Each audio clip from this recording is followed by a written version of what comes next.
Crime of the Brigadier, by Arthur Conan Doyle. In all the great hosts of France, there was only one officer towards whom the English of Wellington's army retained a deep, steady, and unchangeable hatred. There were plunderers among the French, and men of violence, gamblers, duelists, and rows. All these could be forgiven, for others of their kidney were to be found among the ranks of the English. But one officer of Massina's force had committed a crime which was unspeakable, unheard of, abominable, only to be alluded to with curses late in the evening, when a second bottle had loosened the tongues of men. The news of it was carried back to England, and country gentlemen who knew little of the details of the war grew crimson with passion when they heard of it, and yeomen of the shires raised freckled fists to heaven and swore. And yet who should be the doer of this dreadful deed, but our friend the Brigadier, Etienne Gerard, of the Hussars of Conflans, gay-riding, plume-tossing, debonair, the darling of the ladies, and of the 6 brigades of light cavalry. But the strange part of it is that this gallant gentleman did this hateful thing, and made himself the most unpopular man in the peninsula, without ever knowing that he had done a crime for which there is hardly a name amid all the resources of our language. He died of old age, and never once in that imperturbable self-confidence, which adorned or disfigured his character, knew that so many thousand Englishmen would gladly have hanged him with their own hands. On the contrary, he numbered this adventure among those other exploits which he has given to the world, and many a time he chuckled and hugged himself as he narrated it to the eager circle who gathered round him in that humble café, where, between his dinner and his dominoes, he would tell, amid tears and laughter, of that inconceivable Napoleonic past when France, like an angel of wrath, rose up, splendid and terrible, before a cowering continent. Let us listen to him as he tells the story in his own way and from his own point of view.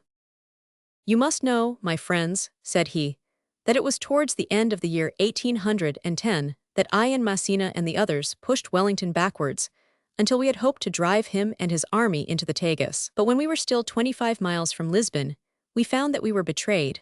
For what had this Englishman done but build an enormous line of works and forts at a place called Torres Vedras, so that even we were unable to get through them.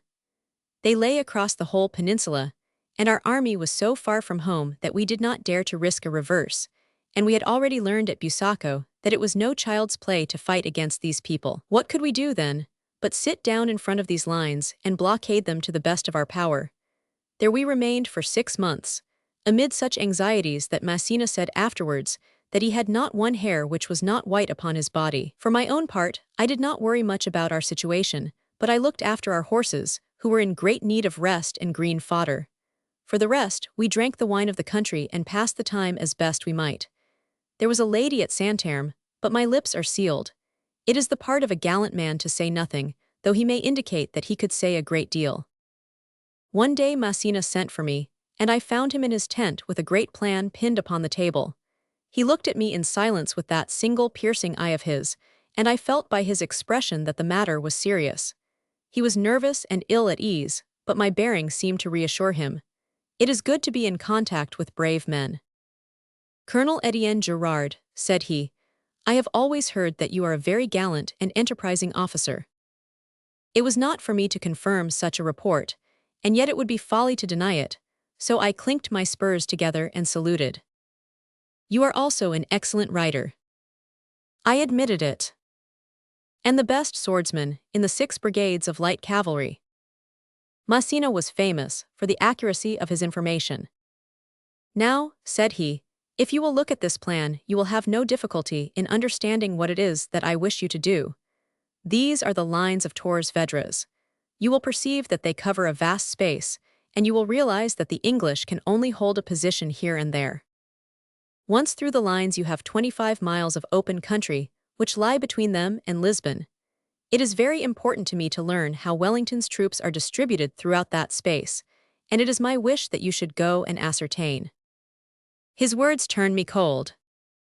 "Sir," said I, "it is impossible that a colonel of light cavalry should condescend to act as a spy." He laughed and clapped me on the shoulder. "You would not be a hussar if you were not a hothead," said he. "If you will listen, you will understand that I have not asked you to act as a spy. What do you think of that horse?" He had conducted me to the opening of his tent, and there was a chasseur who led up and down a most admirable creature. He was a dapple gray, not very tall, a little over 15 hands perhaps, but with the short head and splendid arch of the neck which comes with the Arab blood. His shoulders and haunches were so muscular, and yet his legs so fine, that it thrilled me with joy just to gaze upon him. A fine horse or a beautiful woman, I cannot look at them unmoved, even now when 70 winters have chilled my blood. You can think how it was in the year 10. This, said Massena, is Voltigeur, the swiftest horse in our army. What I desire is that you should start tonight, ride round the lines upon the flank, make your way across the enemy's rear, and return upon the other flank, bringing me news of his dispositions. You will wear a uniform, and will therefore, if captured, be safe from the death of a spy. It is probable that you will get through the lines unchallenged, for the posts are very scattered. Once through, in daylight you can outride anything which you meet, and if you keep off the roads you may escape entirely unnoticed. If you have not reported yourself by tomorrow night, I will understand that you are taken, and I will offer them Colonel Petrie in exchange. Ah, how my heart swelled with pride and joy as I sprang into the saddle, and galloped this grand horse up and down to show the marshal the mastery which I had of him. He was magnificent. We were both magnificent, for Massena clapped his hands and cried out in his delight. It was not I, but he, who said that a gallant beast deserves a gallant rider. Then, when for the third time, with my panache flying and my dolman streaming behind me, I thundered past him, I saw upon his hard old face that he had no longer any doubt that he had chosen the man for his purpose. I drew my saber, raised the hilt to my lips in salute, and galloped on to my own quarters. Already the news had spread that I had been chosen for a mission, and my little rascals came swarming out of their tents to cheer me. Ah, it brings the tears to my old eyes when I think how proud they were of their colonel, and I was proud of them also. They deserved a dashing leader. The night promised to be a stormy one, which was very much to my liking. It was my desire to keep my departure most secret, for it was evident that if the English heard that I had been detached from the army, they would naturally conclude that something important was about to happen. My horse was taken, therefore, beyond the picket line, as if for watering, and I followed and mounted him there. I had a map, a compass, and a paper of instructions from the marshal, and with these in the bosom of my tunic and my saber at my side, I set out upon my adventure. A thin rain was falling, and there was no moon, so you may imagine that it was not very cheerful. But my heart was light at the thought of the honor which had been done me, and the glory which awaited me. This exploit should be one more in that brilliant series, which was to change my saber into a baton. Ah, how we dreamed, we foolish fellows, young and drunk with success. Could I have foreseen that night as I rode, the chosen man of 60,000, that I should spend my life planting cabbages on 100 francs a month? Oh, my youth, my hopes, my comrades! But the wheel turns and never stops. Forgive me, my friends, for an old man has his weakness. My route, then, lay across the face of the high ground of Torres Vedras, then over a streamlet, past a farmhouse which had been burned down and was now only a landmark, then through a forest of young cork oaks, and so to the monastery of San Antonio, which marked the left of the English position. Here I turned south and rode quietly over the downs, for it was at this point that Massena thought that it would be most easy for me to find my way unobserved through the position. I went very slowly, for it was so dark that I could not see my hand in front of me. In such cases, I leave my bridle loose and let my horse pick its own way. Voltigeur went confidently forward, and I was very content to sit upon his back and to peer about me, avoiding every light. For 3 hours we advanced in this cautious way, until it seemed to me that I must have left all danger behind me. I then pushed on more briskly, for I wished to be in the rear of the whole army by daybreak. There are many vineyards in these parts which in winter become open plains, and a horseman finds few difficulties in his way. But Massena had underrated the cunning of these English, for it appears that there was not one line of defense but 3, and it was the third, which was the most formidable, through which I was at that instant passing. As I rode, elated at my own success, a lantern flashed suddenly before me, and I saw the glint of polished gun barrels and the gleam of a red coat. "Who goes there?" cried a voice, such a voice.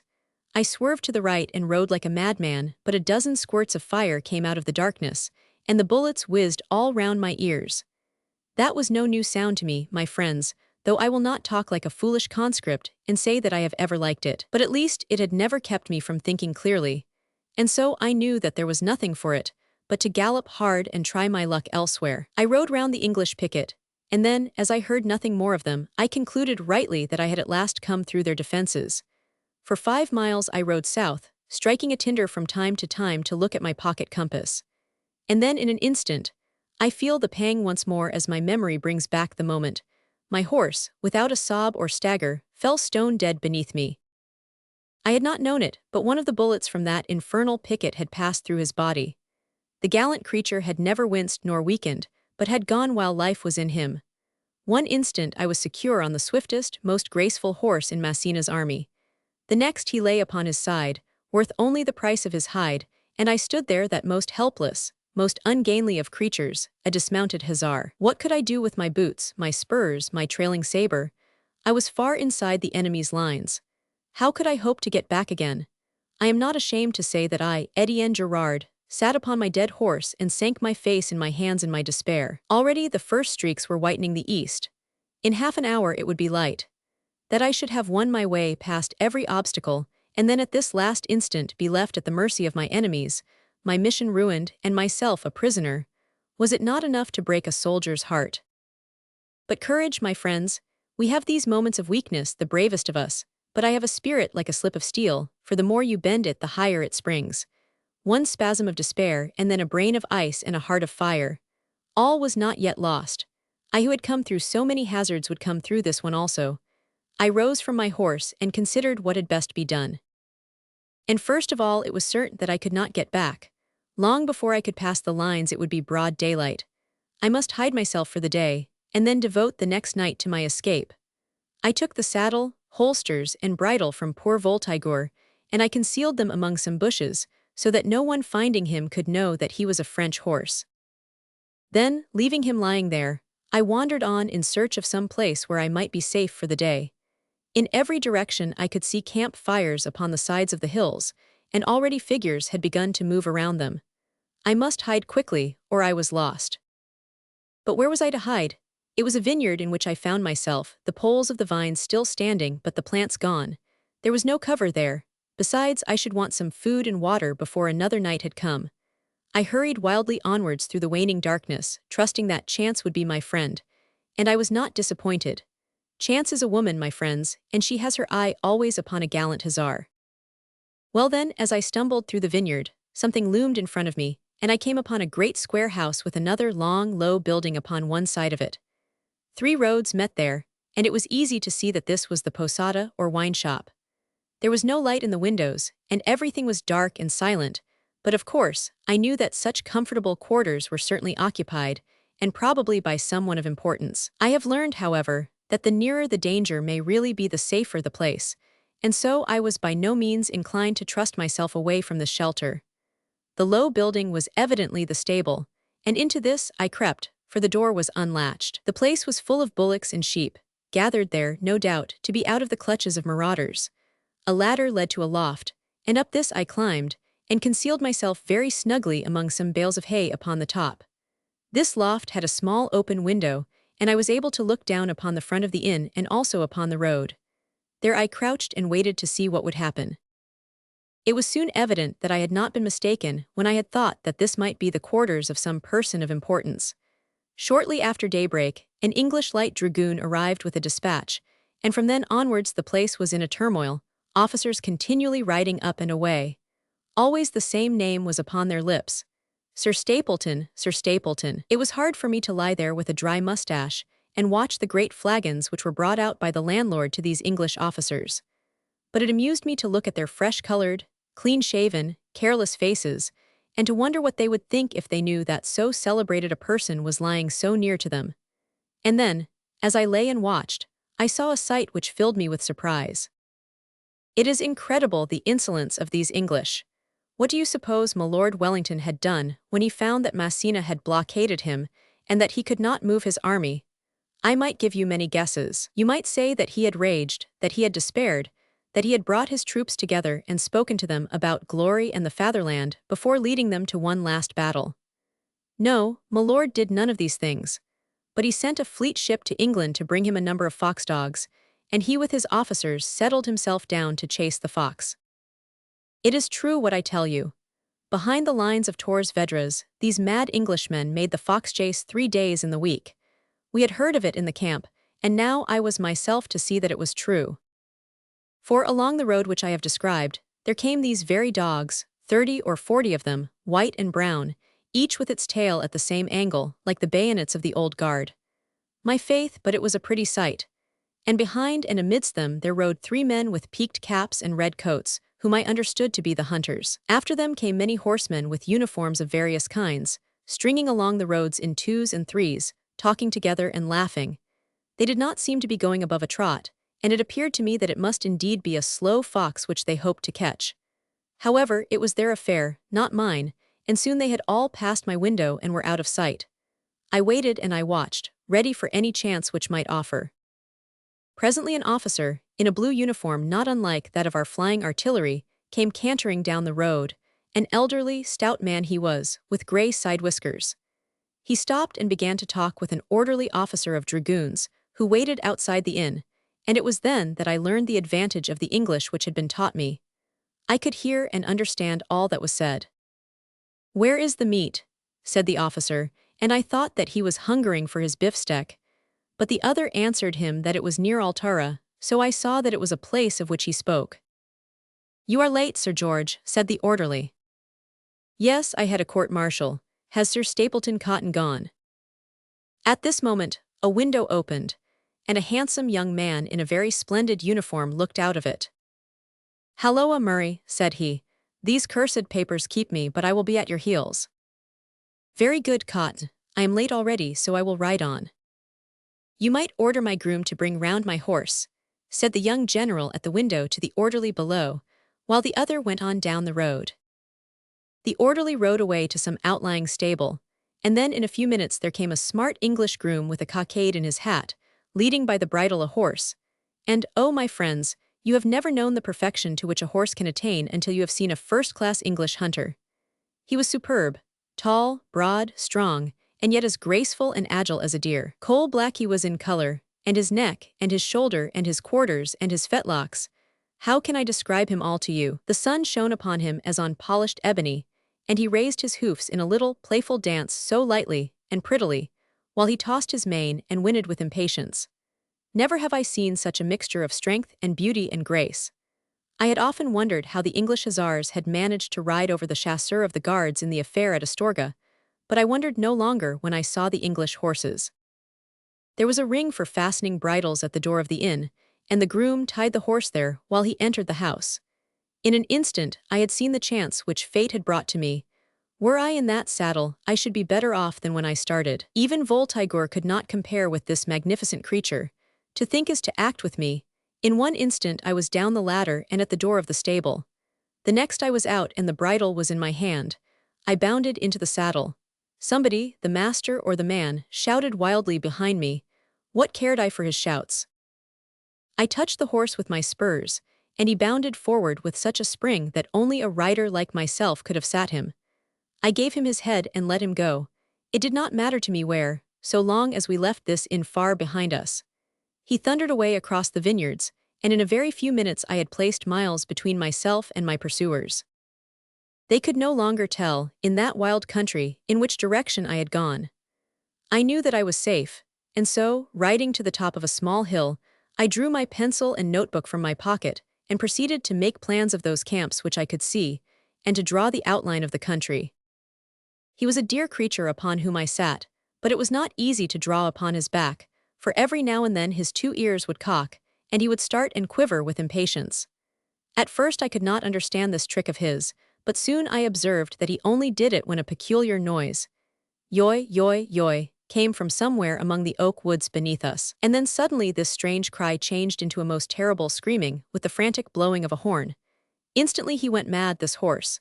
His eyes blazed, his mane bristled. He bounded from the earth and bounded again, twisting and turning in a frenzy. My pencil flew one way and my notebook another. And then, as I looked down into the valley, an extraordinary sight met my eyes. The hunt was streaming down it. The fox I could not see, but the dogs were in full cry, their noses down, their tails up, so close together that they might have been one great yellow and white moving carpet. And behind them rode the horsemen. My faith, what a sight! Consider every type which a great army could show. Some in hunting dress, but the most in uniforms. blue dragoons, red-trousered hussars, green riflemen, artillerymen, gold-slashed lancers, and most of all red, for the infantry officers ride as hard as the cavalry. Such a crowd, some well-mounted, some ill, but all flying along as best they might. The subaltern as good as the general, jostling and pushing, spurring and driving, with every thought thrown to the winds save that they should have the blood of this absurd fox. Truly, they are an extraordinary people, the English.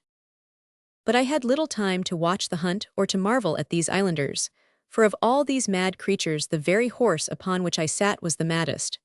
You understand that he was himself a hunter, and that the crying of these dogs was to him what the call of a cavalry trumpet in the street yonder would be to me. It thrilled him. It drove him wild. Again and again he bounded into the air, and then, seizing the bit between his teeth, he plunged down the slope and galloped after the dogs. I swore and tugged and pulled, but I was powerless. This English general rode his horse with a snaffle only, and the beast had a mouth of iron. It was useless to pull him back. One might as well try to keep a grenadier from a wine bottle. I gave it up in despair, and settling down in the saddle, I prepared for the worst which could befall. What a creature he was! Never have I felt such a horse between my knees. His great haunches gathered under him with every stride, and he shot forward ever faster and faster, stretched like a greyhound, while the wind beat in my face and whistled past my ears. I was wearing our undress jacket, a uniform simple and dark in itself, though some figures give distinction to any uniform, and I had taken the precaution to remove the long panache from my busby. The result was that, amidst the mixture of costumes in the hunt, there was no reason why mine should attract attention, or why these men, whose thoughts were all with the chase, should give any heed to me. The idea that a French officer might be riding with them was too absurd to enter their minds. I laughed as I rode, for indeed, amid all the danger, there was something of comic in the situation. I have said that the hunters were very unequally mounted, and so, at the end of a few miles, instead of being one body of men, like a charging regiment, they were scattered over a considerable space, the better riders well up to the dogs and the others trailing away behind. Now, I was as good a rider as any, and my horse was the best of them all, and so you can imagine that it was not long before he carried me to the front. And when I saw the dogs streaming over the open, and the red-coated huntsman behind them and only 7 or 8 horsemen between us, then it was that the strangest thing of all happened, for I too went mad, I, Etienne Gerard. In a moment it came upon me, this spirit of sport, this desire to excel, this hatred of the fox. Accursed animal, should he then defy us? Vile robber, his hour was come. Ah, it is a great feeling, this feeling of sport, my friends, this desire to trample the fox under the hoofs of your horse. I have made the fox chase with the English. I have also, as I may tell you some day, fought the box fight with the bustler of Bristol. And I say to you that this sport is a wonderful thing, full of interest as well as madness. The farther we went the faster galloped my horse, and soon there were but 3 men as near the dogs as I was. All thought of fear of discovery had vanished. My brain throbbed, my blood ran hot. Only one thing upon earth seemed worth living for, and that was to overtake this infernal fox. I passed one of the horsemen, a hussar like myself. There were only 2 in front of me now, the one in a black coat, the other the blue artilleryman whom I had seen at the inn. His grey whiskers streamed in the wind, but he rode magnificently. For a mile or more we kept in this order, and then, as we galloped up a steep slope, my lighter weight brought me to the front. I passed them both, and when I reached the crown I was riding level with the little hard-faced English huntsman. In front of us were the dogs, and then, 100 paces beyond them was a brown wisp of a thing, the fox itself, stretched to the uttermost. The sight of him fired my blood. "Aha, we have you then, assassin!" I cried, and shouted my encouragement to the huntsman. I waved my hand to show him that there was one upon whom he could rely. And now there were only the dogs between me and my prey. These dogs, whose duty it is to point out the game, were now rather a hindrance than a help to us, for it was hard to know how to pass them. The huntsman felt the difficulty as much as I, for he rode behind them, and could make no progress towards the fox. He was a swift rider, but wanting in enterprise. For my part, I felt that it would be unworthy of the hussars of Conflans if I could not overcome such a difficulty as this. Was Etienne Gerard to be stopped by a herd of foxdogs? It was absurd. I gave a shout and spurred my horse. "Hold hard, sir, hold hard," cried the huntsman. He was uneasy for me, this good old man, but I reassured him by a wave and a smile. The dogs opened in front of me. One or two may have been hurt, but what would you have? The egg must be broken for the omelet. I could hear the huntsman shouting his congratulations behind me. One more effort, and the dogs were all behind me. Only the fox was in front. Ah, the joy and pride of that moment, to know that I had beaten the English at their own sport. Here were 300 all thirsting for the life of this animal, and yet it was I who was about to take it. I thought of my comrades of the light cavalry brigade, of my mother, of the Emperor of France. I had brought honor to each and all. Every instant brought me nearer to the fox. The moment for action had arrived, so I unsheathed my saber. I waved it in the air, and the brave English all shouted behind me. Only then did I understand how difficult is this fox chase, for one may cut again and again at the creature and never strike him once. He is small, and turns quickly from a blow. At every cut I heard those shouts of encouragement from behind me, and they spurred me to yet another effort. And then, at last, the supreme moment of my triumph arrived. In the very act of turning, I caught him fair with such another backhanded cut as that with which I killed the aide-de-camp of the Emperor of Russia. He flew into two pieces, his head one way and his tail another. I looked back and waved the blood-stained saber in the air. For the moment I was exalted, superb. Ah, how I should have loved to have waited to have received the congratulations of these generous enemies. There were 50 of them in sight, and not one who was not waving his hand and shouting. They are not really such a phlegmatic race, the English. A gallant deed in war or in sport will always warm their hearts. As to the old huntsman, he was the nearest to me, and I could see with my own eyes how overcome he was by what he had seen. He was like a man paralyzed, his mouth open, his hand, with outspread fingers, raised in the air. For a moment my inclination was to return and to embrace him, but already the call of duty was sounding in my ears, and these English, in spite of all the fraternity which exists among sportsmen, would certainly have made me prisoner. There was no hope for my mission now, and I had done all that I could do. I could see the lines of Massena's camp no very great distance off, for by a lucky chance the chase had taken us in that direction. I turned from the dead fox, saluted with my saber, and galloped away. But they would not leave me so easily, these gallant huntsmen. I was the fox now, and the chase swept bravely over the plain. It was only at the moment when I started for the camp that they could have known that I was a Frenchman, and now the whole swarm of them were at my heels. We were within gunshot of our pickets before they would halt, and then they stood in knots and would not go away, but shouted and waved their hands at me. No, I will not think that it was in enmity. Rather would I fancy that a glow of admiration filled their breasts, and that their one desire was to embrace the stranger who had carried himself so gallantly and well.